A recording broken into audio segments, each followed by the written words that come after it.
पिया विष के नहीं पिया। शंकर जी एक ऐसे देवता हैं कि जिन्होंने पूरा समुद्र से निकला हुआ जितना विष निकला था सब पी गए, और तुम लोग बच गए, मरा ही गए होते उस समय। ऐसा विष निकला, ऐसा भाई जब मंथन हुआ समुद्र का देवता और दैत्यों के माध्यम से हुआ कि नहीं, तो हलाहल विष निकला। ऐसा विष निकला कि विष पीने के लिए कोई तैयार नहीं। राक्षसों से कहा जो निकल रहा है उसको पियो, बोले हम विष पिएंगे। देवताओं से कहा तो तुम पी लो, देवता बोले हम नहीं पिएंगे विष। अरे तो ऐसा काम ही क्यों किया कि विष ही निकल पड़ा?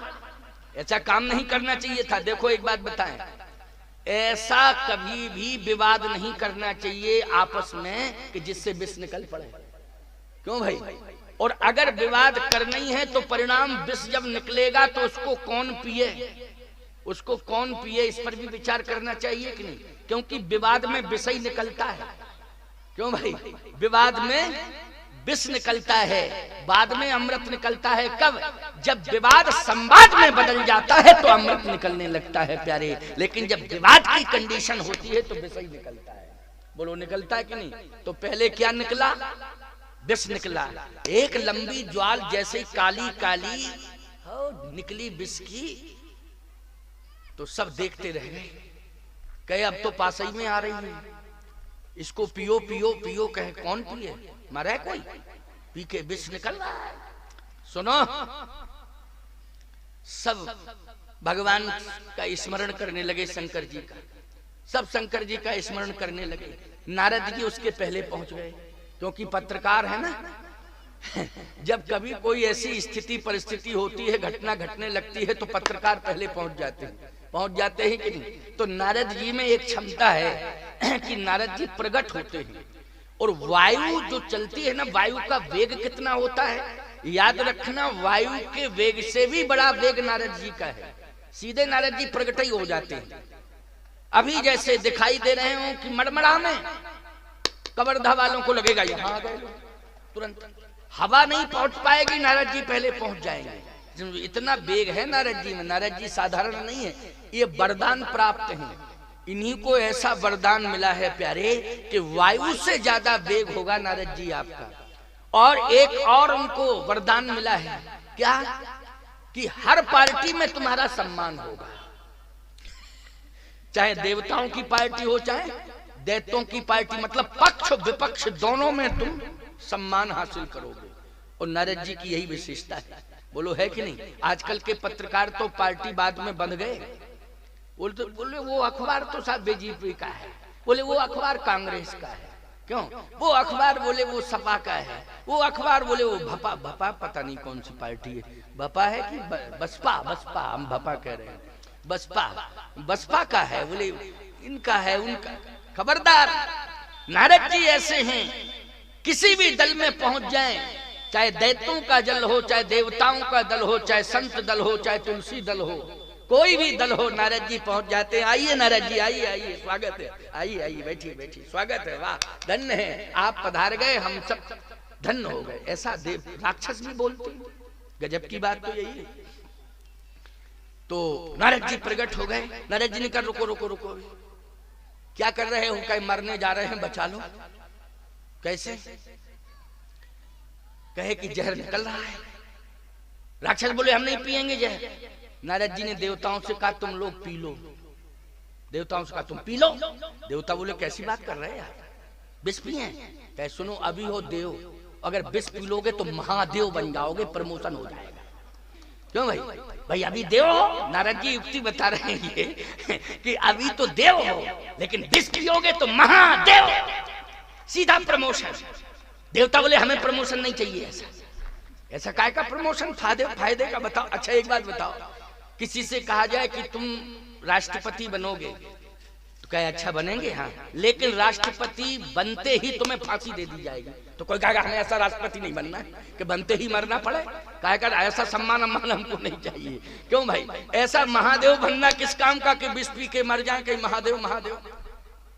नारद जी ने कहा देखो हम तो कह रहे हैं अगर पीना हो तो पी लो, बन जाओ महादेव, चकाचक काम बन जाएगा। सारी दुनिया में देव नहीं महादेव, जो पिए वही महादेव। देवताओं से कहा कोई भी पी जाओ, दैत्यों से कहा राक्षसों से कि तुम लोग में से कोई एक पी जाए वो महादेव। देवताओं से कहा तुम देवताओं में कोई एक पी जाए वो महादेव। बोलो पियो पियो। देवताओं ने कहा कि हमको महादेव नहीं बनना है। राक्षसों ने कहा कि हमें तो महादेव की केवल उस समय तपस्या करते हैं तब जरूरत पड़ती है हमें। कहे कौन? अभी तो कोई महादेव है ही नहीं, अभी तो खाली भगवान शंकर हैं। शंकर की तपस्या करते हैं, ये शिव जी की शिव जी के लिए तपस्या करते हैं, शिव जी से वरदान पाने के लिए तपस्या करते हैं। अभी महादेव नहीं है, अभी तो केवल शंकर हैं, भोले हैं, प्रलयंकर हैं, डमरूधर हैं, जटाधर हैं, गंगाधर हैं, हर हर शंकर। तमाम विशेषताएं हैं ना इनके नाम में। ये भगवान शंकर हैं। तो कहा कि कोई पीने को तैयार नहीं। कहा नहीं, लेकिन अनाथ हो जाओगे, सब अनाथ हो जाओगे, क्योंकि विष पी के विष की धार निकलेगी तो पूरा संसार ही अनाथ ना हो जाएगा। तो कहा कि सबका नाथ है विश्वनाथ। सबका नाथ कौन है? विश्वनाथ। विश्वनाथ मम नाथ पुरारी, त्रिभुवन महिमा विदित तुम्हारी। विश्वनाथ मम नाथ पुरारी, त्रिभुवन महिमा विदित तुम्हारी। कहे कि सीधी सी बात है, विश्वनाथ जी का आवाहन करो तो विश्वनाथ जी जैसे ही आएंगे तैसे ही वो सबको बचा लेंगे, ऐसा विश्वास है। सबने आवाहन किया विश्वनाथ जी का, विश्वनाथ जी प्रकट हो गए। अच्छा एक बात बताएं, देवता भी विश्वनाथ जी को मानते हो, दैत्य भी। जितने वरदान मिले हैं राक्षसों को वो लोग किसके द्वारा मिले? मिले कि नहीं मिले? शंकर जी के द्वारा। और जो राक्षस बच गए उनको ब्रह्मा जी दे दिए कि लो। तो शंकर और ब्रह्मा, सबसे ज्यादा शंकर जी ने। अच्छा बोलो रावण ने सबसे ज्यादा वरदान किससे लिए थे? हाँ अब बोल गए आप, चूंकि सब कथा सुनते रहते हो ना इसलिए सबको मालूम है। कहे भगवान शंकर, शंकर जी प्रकट हो गए। राक्षसों ने भी कहा बचाओ, देवताओं ने भी कहा बचाओ, दैत्य भी बोले बचाओ, देवता भी बोले बचाओ। शंकर जी बोले समस्या क्या है? कहे समस्या ये है कि ये विष की ज्वाल निकल रही है, अगर ये ज्वाल का प्रभाव बढ़ता चला गया तो सब जल के खाक हो जाएंगे। क्योंकि जहर का काम क्या है? जला के खाक करना। जो जहर पीते हैं उनका शरीर अंदर से जल जाता है, जल जाता है ना। जो जहर पीते हैं जल ही जाता है शरीर उनका। बहुत घटनाएं ऐसी घटी, लोगों ने देखी। बचते तो नहीं है, बड़ा मुश्किल होता है बचाना। अच्छा जहर पीने वाला किसी प्रकार से अगर बच भी जाए तो जिंदगी हमेशा के लिए बेकार हो जाती है, उसकी सारी अंतड़ियां पंतड़ियां प्रभावित हो जाती हैं, फिर वो स्वस्थ जीवन कभी जीवन जीता नहीं है। इसलिए विष पीने वाले को तो बचने की कोशिश ही नहीं करना चाहिए, मारा ही जाना चाहिए। पहली बात तो विष पीना नहीं चाहिए। क्यों भाई? विष पीना नहीं, पीने की क्या जरूरत है विष पीने की? बोलो भाई, पीने के लिए गाय का दूध है, पीने के लिए मौसमी का जूस है। क्यों भाई? पीने के लिए अनार का जूस है। ये सब पियो, विष पियो। क्या पीना है विष को? और पियो तो फिर मरो, फिर जिंदा रहने की जरूरत क्या है? महुआ का जूस अलग होता है। अच्छा अच्छा अच्छा अच्छा, महुआ का जूस भाई कुछ होता है, ये बताए हैं हमको, तो पता ही नहीं था कि महुआ में जूस निकलता है। लेकिन महुआ का जूस भी लोग पीते हैं। बड़ी खतरनाक चीज है वो। सावधानी से सुनना, जरा ध्यान से सुनना, बहुत अच्छी बात बता रहा हूँ। क्योंकि आज अभी तो 5:45 हुआ है, 6:15 बजे तक बोल दूंगा, ठीक है ना। और कल से थोड़ा फास्ट करूंगा, फास्ट जो है कल से, क्योंकि हमको कहीं जाना तो है नहीं। आज भी हम कहीं नहीं गए थे, लेकिन थोड़ा विलंब हो गया। कल से विलंब नहीं होगा। तुम लोग भी जल्दी आ जाया करो, है नहीं। आज संख्या आपकी अच्छी हो गई है, संख्या तो पर्याप्त है, भगवान की दया से बढ़ती जा रही। कल से काफी अब तो संख्या बढ़ती रहेगी। आज तो दूसरा दिन है कथा का, यज्ञ का तीसरा दिन है, लेकिन कथा का दूसरा दिन। दूसरे दिन में ही पंडाल काफी भर गया है, लेकिन तीसरे दिन से तो ये पंडाल में जगह भी नहीं मिलेगी। तो कोई बात नहीं है, सामने जगह खाली है, बैठने की पर्याप्त व्यवस्था है। विस्तार के लिए जगह खाली पंडाल के बाहर पड़ी है, तो कहीं कोई दिक्कत होने वाली नहीं। सड़क का किनारा है, बढ़िया जगह है, बहुत अच्छी जगह पर पानी की सुंदर व्यवस्था है। देखो वो पानी कितना बढ़िया कलकल नाद करता हुआ जल, आहा क्या दिव्य स्वरूप है। जितना पीना चाहो उतना भरपेट पियो, ये जल की धार है। ऐसे ही वहां विष की धार निकल रही थी। हाँ तो कहा पियो पियो पियो। कहे भोले बाबा बचाओ बचाओ बचाओ बचाओ। तो भोले बाबा बोले क्या करें बताओ। यही तो समस्या है, बचाने के लिए आप बुलाते हो और फिर कहते हो विष पियो। विष पियो, समस्या इसी बात की है कि नहीं, विष पियो। एक और बढ़िया बात याद आ गई, ये संसार जो है इसमें कितना प्रपंच है, ये संसार किसका है, किसके लिए है, क्या कर रहा है, किसके लिए जी रहा है, संसार में क्या क्या हो रहा है, ये संसार का प्रपंच।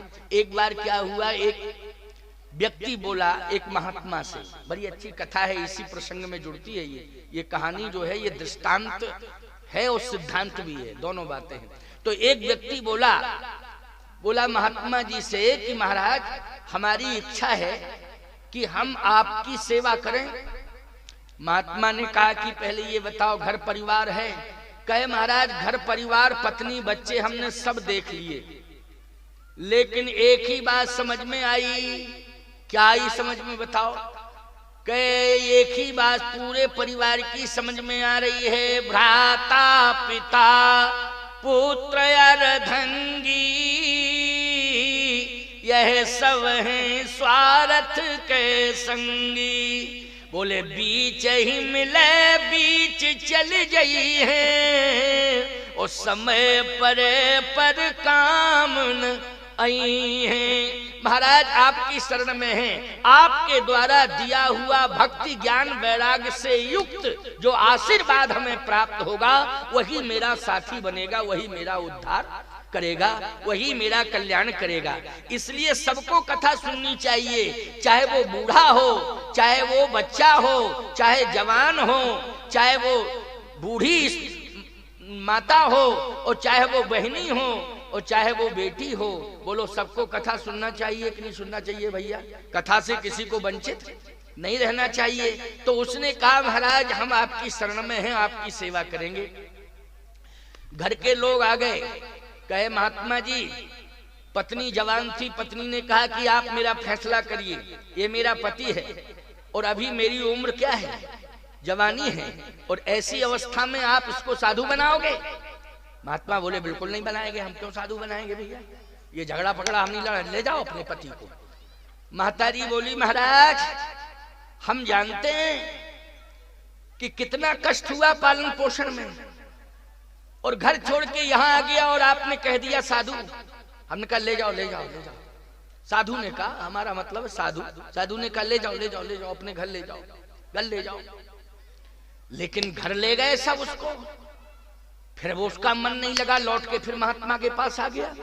महात्मा जी ने कहा एक बात बताओ, तुम बार बार मेरे पास क्यों आ जाते हो? कहे महाराज परिवार का मोह हमको यहाँ से घर ले जाता है, और आपका ज्ञान का आकर्षण मुझे आप तक खींच लाता है। अब हमारी ऐसी कंडीशन हो गई कि हम इधर जाएं कि उधर जाएं, दुचित कबहू परितोष न लेही। इसलिए आप ही बताओ मेरा कल्याण कैसे होगा, इस परिवार से कैसे पिंड छूटे? महात्मा ने कहा पहली बात तो यह है कि अगर तुम दायित्व लिए हो हाथ में तो गृहस्थी का निर्वाह करना चाहिए। देखो भाई एक बात बताएं, अगर किसी ने गृहस्थ जीवन अपना लिया है तो उसे गृहस्थी का ठीक से निर्वाह करना चाहिए। और जब गृहस्थी का निर्वाह ठीक से हो जाए, बेटे संभालने के लायक हो जाएं, तो भले ही आप वानप्रस्थ अवस्था में प्रवेश कर जाएं, इसके बाद आप संन्यास्त अवस्था में प्रवेश कर जाएं, ये अलग अलग स्थितियां हैं। लेकिन प्रथम दृष्टिया तो यही है कि गृहस्थ जीवन में यदि आप हैं तो आपको सबसे पहले गृहस्थी को संभालना चाहिए। उसमें चाहे सुख मिले और चाहे उसमें दुख मिले, कुछ भी मिले, ये नहीं सोचना चाहिए कि हमें दुख मिल रहा है तो हम घर छोड़ के भाग जाएंगे। चाहे सुख मिले और चाहे दुख मिले, आपका धर्म ये कहता है कि आप पूर्ण रूपेण निर्वाह करें, और जब तक बेटे सक्षम न हो जाएं तब तक उनके संरक्षक बन करके उनका संवर्धन करते रहें, ये धर्म कहता है। ये धर्म। महात्मा ने कहा कि देखो एक बात बताएं, तुम अभी घर जाओ और बार बार यहाँ आने की कोशिश मत करो। कहे ठीक है महाराज, नहीं करते हैं। तब तक एक अब विवाहित व्यक्ति आ गया। अब विवाह, ये तो विवाहित था जिसको महात्मा ने कहा अब घर जाओ। अब विवाहित आया, बोले महाराज हमारे साथ तो पत्नी नहीं है, माता पिता जरूर हैं, भाई बंधु हैं, लेकिन पत्नी तो नहीं है हमारे साथ, हम तो साधु बन ही सकते हैं, आप हमें बना लीजिए साधु। महात्मा बोले ऐसा है कि माता पिता से आज्ञा ले लो, अगर वो कह दें तो बनाए, भले ही तुम्हारा विवाह नहीं हुआ है, लेकिन माता पिता से पूछना चाहिए कि नहीं पूछना चाहिए, जाओ पूछ के आओ। माता पिता से पूछने गया तो माता पिता बोले देखो यही तो कंडीशन है, आज कोई साधु नहीं बनाना चाहता है, भले ही मूंगफली बिचवावे बाजार में कि मूंगफली बेचो, रेवड़ी बेचो, बीड़ी बिंडल बेचो, गुटखा ये भी बेचो, लेकिन साधु पता नहीं क्या बात है भाई। कई साल हो गए कोई साधु बनने को तैयार ही नहीं है, साधुओं की फैक्ट्री अब खाली होने वाली है। हाँ वैसे टेम्परेरी साधु तो मेकअप वेकअप करके अपना कपड़ा पहन के आ जाएंगे, अलग बात है, ऐसे तो बहुत मिल जाएंगे, लेकिन साधु नहीं मिलते, असली साधु मुश्किल की बात है। क्यों भैया? इसलिए कि पहली बात तो यह है कि कम संतान का नारा दिया गया ना, कम संतान सुखी इंसान, यही नारा दिया था ना, कम संतान सुखी इंसान। अब कम संतान में माँ बाप बच्चे का विवाह करेंगे कि बाबा बनाएंगे? जल्दी बोलो भाई, बाबा बनाएंगे कि गृहस्थी बनाएंगे? विवाह करेंगे गृहस्थी बनाएंगे। अच्छा और एक स्थिति और आ गई, उसमें भी प्रतिबंध लगा दिया गया, क्या? कम संतान सुखी इंसान, उसमें भी कंडीशन हम दो हमारे भी दो है। अच्छा एक बात बताओ, हम दो हमारे दो यानी दो, चाहे बेटा बेटी हो और पति पत्नी तो चार ना हो गए, माँ बाप हो गए और बच्चे दो हो गए, चाहे बेटा ही बेटा हो दो, चाहे बेटी बेटी हो, चाहे बेटा बेटी हो, हम दो हमारे दो। लेकिन एक बात बताओ ए नारा देने वालों, तुमने ये विचार नहीं किया कि हम दो हमारे दो, माँ बाप कहाँ जाएंगे? माँ बाप कहाँ जाएंगे? हम दो हमारे दो, माँ बाप को घर से बाहर कर दो, ये नारा दिया जाता है प्यारे हैं। अरे माँ बाप को भी जोड़ लिया करो, केवल हम दो हमारे दो में काम नहीं चलेगा।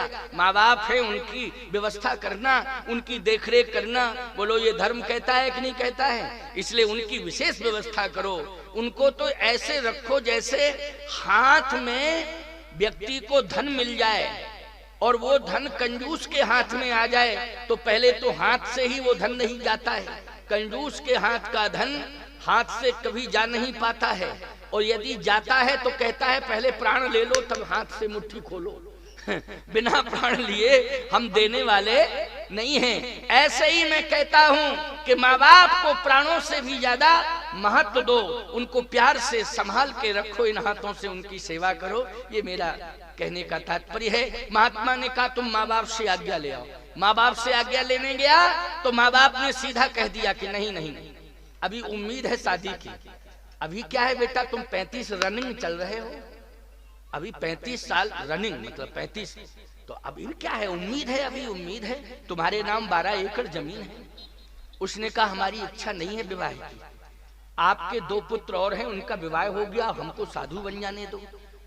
कहे हमारी इच्छा नहीं है, तुमको बनना हो तो बनो, हमारी इच्छा नहीं है। लेकिन माँ बाप ने उसको जाने की आज्ञा नहीं दी। भाइयों ने भी कहा तुम मत जाओ, क्यों, खेती कौन संभालेगा, खेती तो तुम ही संभालोगे, इसलिए तुमको खेती।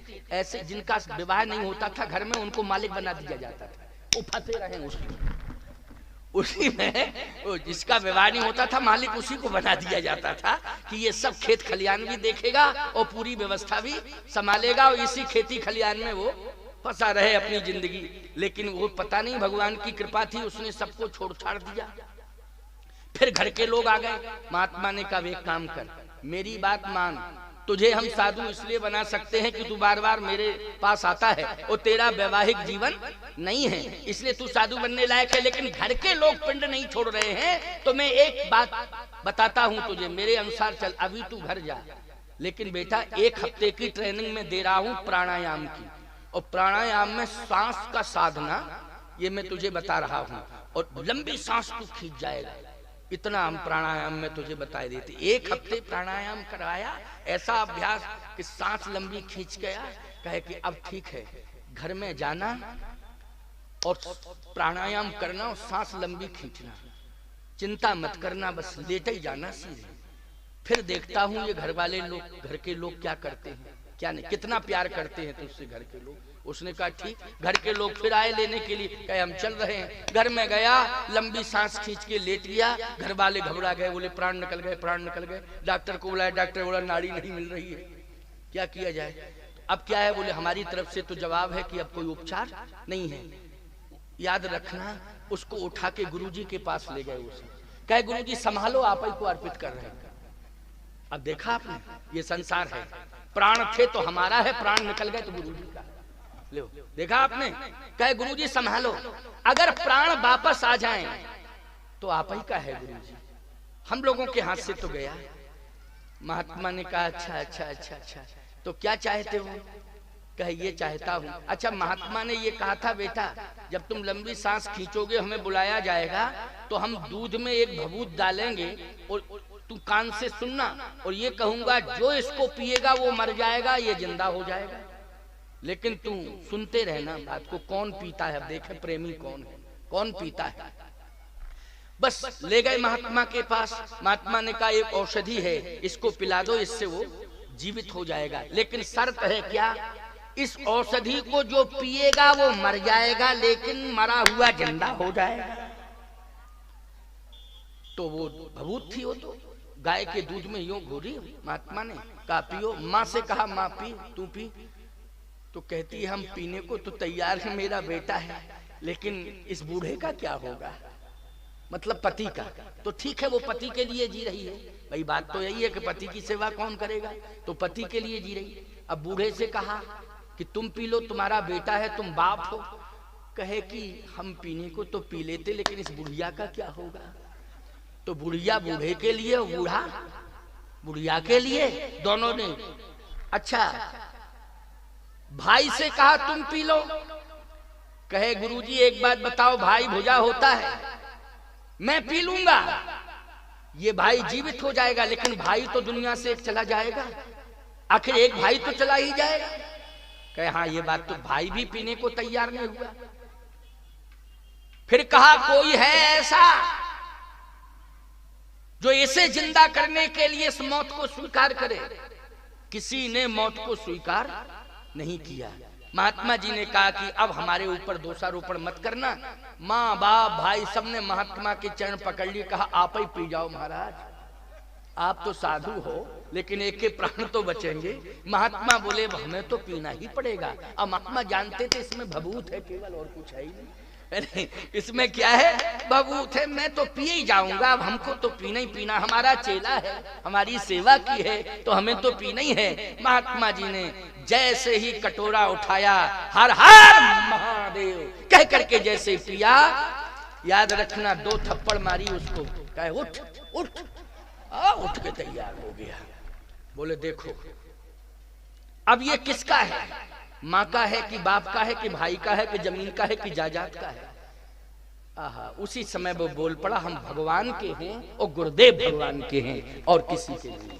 हम भगवान के हैं और गुरुदेव भगवान के हैं। तो कहने का तात्पर्य मेरा यह है प्यारे कि कर्तव्य यदि मिला है तो उस कर्तव्य को पूरा करो पहले। हमारा कहने का मतलब कर्तव्य यदि कोई हाथ में आ गया है तो उसको पूरा करना चाहिए। तब भगवान की प्राप्ति के लिए पूर्ण रूपेण संकल्प ले लेना चाहिए, और कर्तव्य करते हुए भगवान का स्मरण सदा करते रहना चाहिए। ये भी धर्म कहता है कर्तव्य के समय भी भगवान को भूलना नहीं चाहिए। कर्तव्य करते हुए भगवत नाम स्मरण सदा करते रहना चाहिए। भगवान आपके साथ रहेगा, आपके हाथ में रहेगा और आपका काम भी करेगा। ये विश्वास की आवश्यकता है। तो मैं कहना ये चाहता हूं कि वशिष्ठ जी महाराज ने कहा कि इनके नाम अनेक अनूपा। इधर कथा चल रही थी भगवान शंकर वाली कि शंकर जी प्रकट हो गए। कहा महाराज आप पी जाइए इसको। भगवान शंकर ने कहा हाँ कोशिश करता हूं। लेकिन पार्वती जी ने कहा महाराज आप यदि विष को पिएंगे तो परिणाम क्या होगा ये मैं जानती हूं। ये भले ही देवता है, दैत्य है, देवता है, ये कह रहे हैं आप पी जाइए, लेकिन आप पिएंगे तो परिणाम भुगतना मुझे पड़ेगा, मैं आपकी पत्नी हूं। भगवान शंकर ने कहा पार्वती अगर मैंने विष नहीं पिया तो ये संसार जल के खाक हो जाएगा। ये संसार जल के खाक हो जाएगा। पार्वती जी ने कहा महाराज ये संसार खाक हो जाएगा, लेकिन मेरा पति भी तो अस्तित्व खो देगा। आप मेरे पति हैं, जहर पी करके आपका अस्तित्व कहां जाएगा। भगवान शंकर ने कहा सुनिए, मैं मौत पर विश्वास नहीं करता हूं, ये काल तो मेरे चरणों का दास है। काल क्या है? मेरे चरणों का दास है, क्योंकि मैं महाकाल हूं। लेकिन एक बात बताऊं, मैं अपने तप के बल पर विष नहीं पीऊंगा। अगर विष भी पीऊंगा तो राम राम कह करके विष पीऊंगा, राम नाम के बल पर। क्योंकि जाको राखे साईया मार सके ना कोई, बाल न बाका कर सके चाहे जो जग भैरी होए, इसलिए मैं पीऊंगा। और जैसे ही नारद जी ने कहा महाराज आप ही महादेव बनेंगे, संसार में और कोई महादेव नहीं होगा।